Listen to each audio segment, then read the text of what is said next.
We had to threaten a lawsuit, Jesse. And by the way, we're still entertaining it. We're talking to some of the best lawyers out there that are experts in this. And as you know, these things can be very complicated. There's a lot of facts and circumstances around it. But we're not going to let this go, because you should not be able to smear 5,000 high school and college kids and then just be able to walk away with it. This Turning Point conference, the were in the front of out there in front of the conference with anti-Semitic slurs, and the cigar. I think it's important that every single person that attended that Turning Point, every Republican speak up against the swastika, against the flags that were waved. You let them in. President, open your You let them in and you knew what they were. Right. So you are complicit. But Whoopi is certainly not the brightest person. And what she just said just doesn't make any sense. It's just like so silly to say. It's not a well thought out. Joe Rogan just unleashed a savage roast on The View hosts. And no, it's not your grandma's tea party. Why? Because Charlie Kirk just slapped them with a $100 million lawsuit and things got wild. Think you've seen drama? Nah, this is next level chaos served with a side of Rogan's signature brutal honesty. Stick around, smash that like button, hit subscribe, and buckle up, because once Joe starts, there's no going back, and you need to hear this. Charlie Kirk's the founder and CEO of Turning Point USA and the author of the new book, The College Scam. So, Charlie, do you accept The View's apology? I mean, regardless of whether or not I accept it, the question is, do our students accept it? That's really what's at heart here. They went after our 5,000 students at our event there of high school and college kids. And look, I get attacked all the time. People say false things. I'm a public figure. But when you go after 16 and 17-year-olds that travel from across the country that then have to live for the rest of their life with a shadow over them because someone at ABC says that they might be linked to So Charlie Kirk decides to throw down the gauntlet and slap The View hosts with a $100 million lawsuit. Yeah, you heard that right. 100 million, not a typo. When your name gets tossed around on daytime TV like a used tissue, and you're rich enough to call their bluff with that kind of cash, you don't just sit there and sip your cami tea, you go nuclear. So, I mean, The View has to be if you average out The View hosts among the dumbest people on television. And so it's like they say the thing that people are thinking, but they say it very directly, so they expose whatever truth. But I don't think some of them are dumb. You don't think so? No, I don't think Sunny Hostin's You think it's deliberate? I think she's ideologically driven, and they have blinders on, for sure. I don't think Sunny's dumb. But Whoopi is certainly not the brightest person, and what she just said just doesn't make any sense. It's just like so silly to say. It's not a well thought out. It's like if you had an idea for a premise and it was totally baked and half baked, and you went on stage with it and it's nothing. Just there. go for it. Yeah, there's nothing there. Sometimes comics do that. The lawsuit isn't just a tantrum; it's a message wrapped in a multi-million-dollar price tag. Don't mess with me. Because apparently The View thought it was open season on Charlie Kirk, tossing allegations around like they were Oprah's giveaway cars. You get accused, everyone gets accused. But when Kirk calls foul, suddenly it's a whole legal circus. Now we begin with a shocking apology just a short time ago from the ladies of The View to Turning Point USA. A war of words broke out after the conservative group was rallying the next generation of voters at its youth summit in Tampa, Florida this weekend. And the liberal panel just couldn't help themselves.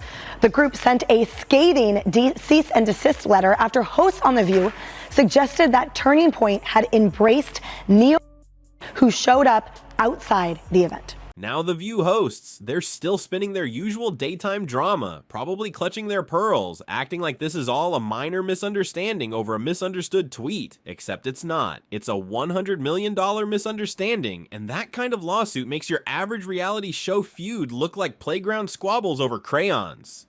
Do you see what Whoopi Goldberg said? What'd she say? Whoopi Goldberg said that Biden could arrest all the Republicans and put them in jail. You just need to see how unhinged this kind of thinking is. Well, you know what Joe Biden could do? Joe Biden, you have to see it because it's so on TV. crazy. She said on television. Just let's look at a scenario where the Supreme Court says, yes, he has all those rights. He is immune from everything. Yeah. You know what Joe Biden could do since he is presently president? What? Whoa. He could throw every every Republican in jail.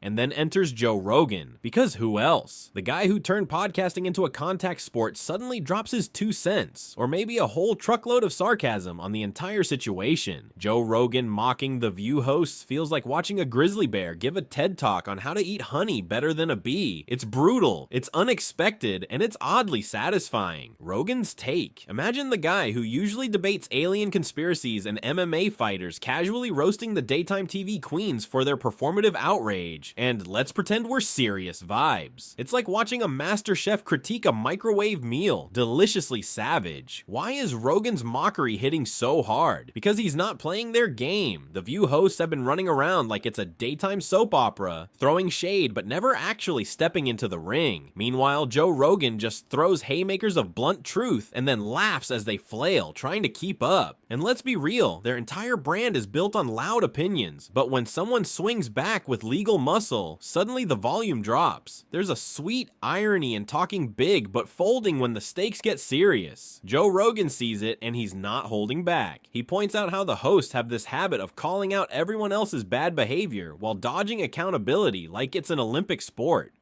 Welcome back. You know, in Monday's conversation about Turning Point USA, I put the young people at the conference in the same category as the protesters outside. And I don't like it when people make assumptions about me, and it's not any better when I make assumptions about other people, which I did. So, my bad. I'm sorry. Okay. So, Meanwhile, Charlie Kirk isn't just waving his lawsuit around like a trophy. He's making a statement about media accountability in an era where everyone thinks they're entitled to smear anyone they don't like on national TV.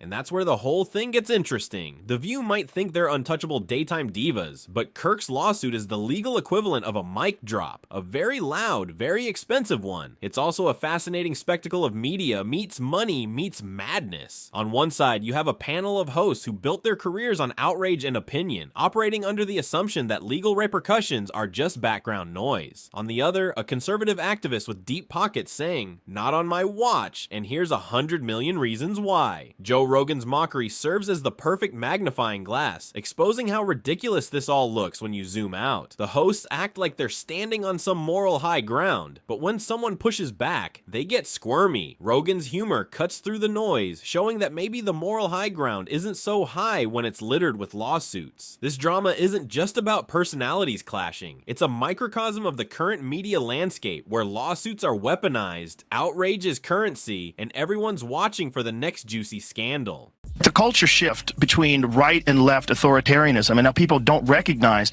that if you just stopped looking at it in terms of red and blue, look at the actions, whether it's war, suppression of free speech, pharmacological interventions that are mandatory, right, whatever it is, that used to all be associated with the authoritative right, the authoritarian right, and now those things are being embraced by the left.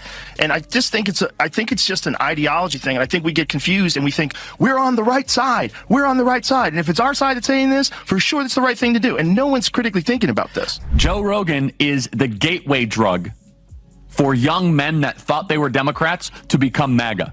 Joe Rogan is the bridge, and on that bridge they'll see RFK. They'll see Elon Musk. The View hosts are caught in this messy crossfire where their usual playbook, shout first, deal with consequences never, is suddenly being rewritten by legal briefs and courtroom dates. And as if the lawsuit wasn't enough to rattle the daytime chatterboxes, Rogan's takedown is like salt in a wound they didn't know they had. His sharp wit and unapologetic tone make it clear the View's brand of serious discussion often borders on farce, especially when faced with someone willing to fight back hard. The hosts have long thrived on a mix of theatrical outrage and selective outrage, picking targets carefully while keeping their own hands clean. But Kirk's lawsuit and Rogan's response throw a spotlight on that selective justice, the kind that's great for ratings until it threatens your wallet. Meanwhile, viewers are caught in the middle, watching what feels like a daytime TV meltdown with $1 million price tag and a podcast comedian as the unexpected referee. It's messy, it's absurd, and it's exactly the kind of media circus that's hard to look away from. The View's silence in the face of Rogan's mockery is telling. No dramatic retorts, no cut to commercial moments, just a quiet storm brewing behind the scenes. Because you can yell all you want on live TV, but when the lawsuit hits your inbox and Joe Rogan's roasting goes viral, it's a different game. I think the problem with that show is that show has this very specific ideological bubble in which they operate in, and they always bring on a token conservative woman and they yell over her and silence her, and they did that with Meghan McCain, and they did that with what is that other blonde woman from Survivor? Do you remember her, Jamie? She was always yelling. I mean, it's a bizarre show.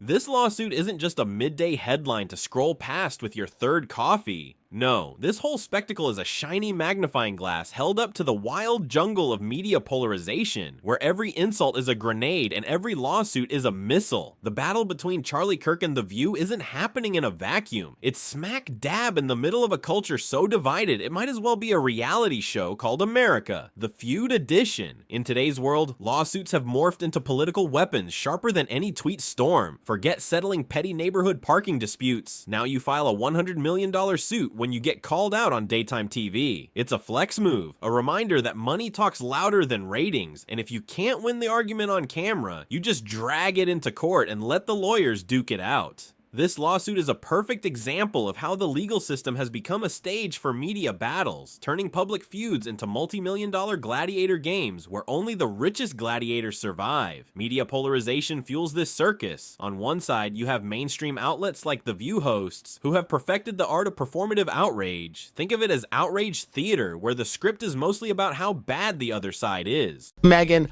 I get it. I also hate Joy Behar, so I don't love you, but I also hate that squawking bird. So I hate the whole thing. And frankly, that show, you want to talk about a show that set women back, is The View. You want to talk about that show. If the CIA is engineering, Antifa and fucking the Capitol riot, some crazy misogynist engineered The View, because there's nothing worse than The View. In terms of there are so many brilliant women out there. None of them are on The View. None of them have gone near the set of The View. I mean, they have brought in the lowest tier of the, what is it, the Y chromosome?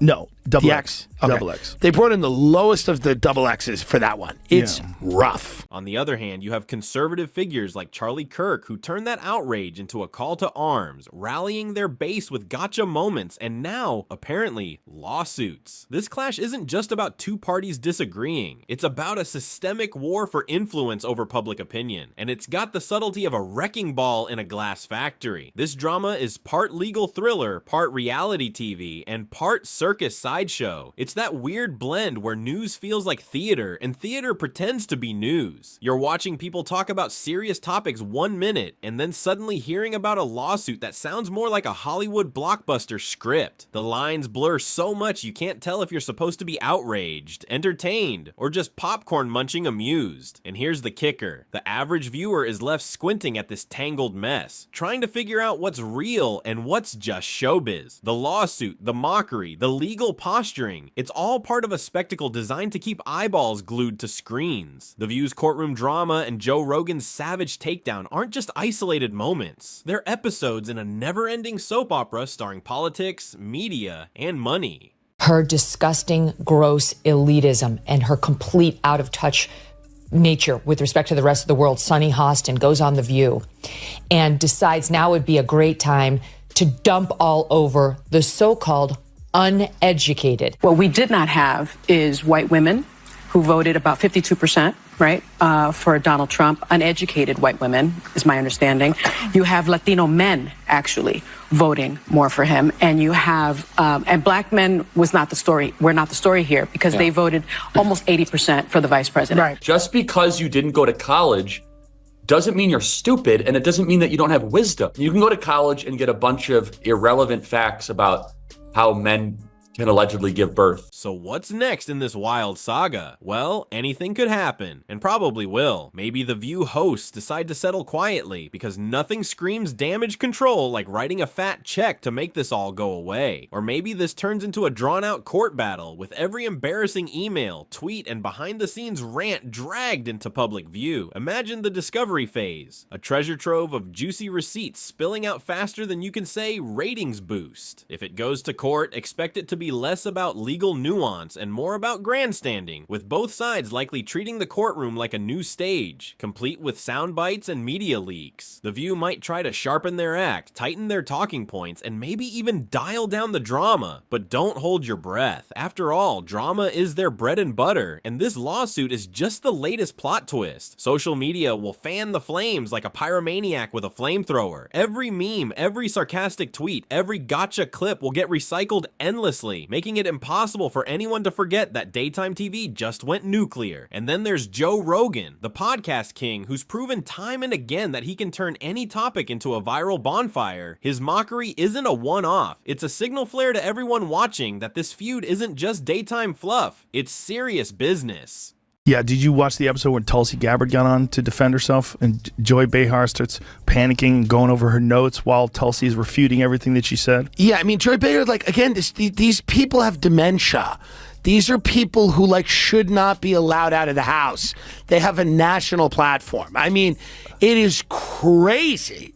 They have no idea. These people have never read, like, a book. And there's versions of it. This lawsuit is a perfect storm of unpredictability in a media landscape dominated by social media outrage and influencer power. The traditional rules don't apply. A tweet can spark a feud, a video can explode overnight, and a podcast clip can turn a lawsuit into a national punchline. Nobody knows where this will go, but it's safe to say it won't be boring. Trust me, this real-life soap opera has all the ingredients for a long, messy, and wildly entertaining showdown. Millions are watching, and every new development will be dissected, memed, and debated across platforms. The View's lawsuit saga isn't just a story about money and media. It's a front row seat to how public disputes get weaponized, how personalities clash, and how the line between news and entertainment continues to vanish into thin air. One thing's for sure, in the battle of hashtags, lawsuits, and savage roasts, nobody's walking away quietly. This drama is far from over, and with Joe Rogan's microphone still hot and Charlie Kirk's legal team ready to rumble, the next act promises even more chaos, comedy, and courtroom fireworks. The only question is, who's going to get roasted next? What's really delicious is that this whole saga is a reminder of how quickly the tables turn. One day you're calling the shots, the next you're dodging lawsuits and getting dragged on a podcast that usually talks about elk hunting and UFOs. Karma's got a wicked sense of humor, so what does all this mean for the future of daytime TV and the culture wars? For starters, maybe it signals a reality check for those who think throwing shade and making wild accusations comes with zero consequences. Charlie Kirk's lawsuit is a financial slap that says opinions might be free, but accusations aren't. And Joe Rogan's mockery, it's a blueprint for how media figures outside the mainstream can hold the loudest voices accountable. With humor and biting commentary, no sugarcoating, no safe spaces, just pure, unfiltered roast. In the end, this story is a perfect storm of media spectacle, legal drama, and pop culture theatrics. A conservative activist with pockets deep enough to shake up daytime TV, a panel of hosts who built their empire on outrage, and a podcast titan who's not afraid to call them out with savage humor. And we're all here, popcorn in hand, watching the chaos unfold. So next time the View hosts decide to toss around allegations like confetti, remember Charlie Kirk's $100 million lawsuit and Joe Rogan's brutal roast. Because in today's media battlefield, the loudest voice isn't always the most powerful. Sometimes it's the one with the sharpest wit and the deepest pockets. And the View, well, they might want to rethink their strategy before the next lawsuit comes knocking, because Joe Rogan and Charlie Kirk just showed that the daytime drama isn't just for ratings anymore, it's for keeps. So smash that like button, hit subscribe, and stick around, because this show is only getting wilder.